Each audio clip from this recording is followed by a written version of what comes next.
அந்த கூட்டணிலாம் சேர போறாரு அப்படின்ட்டு ஒரு பொய்யான ஒரு பிரச்சாரத்தை பண்ணிக்கிட்டு இருந்தாங்க, பண்ணிக்கிட்டு இருந்தாங்க.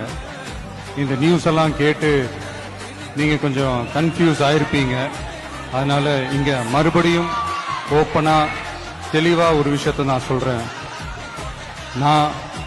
நாங்க எப்பவுமே மதச்சார்பற்ற கொள்கைன்றதுல அந்த ஸ்டாண்ட்லயோ மதச்சார்பற்ற சமூக நீதி என்ற அந்த நிலைப்பாட்டிலேயோ எப்பவுமே சமரசம் வச்சிக்கவே மாட்டோம்.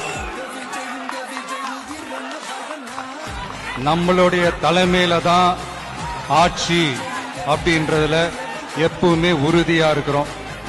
நம்மளுடைய முதல் மாநாட்டில் கூட நான் சொன்ன மாதிரி அரசியல்ல யாருக்காகவும் எதுக்காகவும் எந்த விதமான ஒரு சமரசமும் நாம வச்சுக்க போறதே இல்லை. அந்த பேச்சுவார்த்தையே கிடையாது.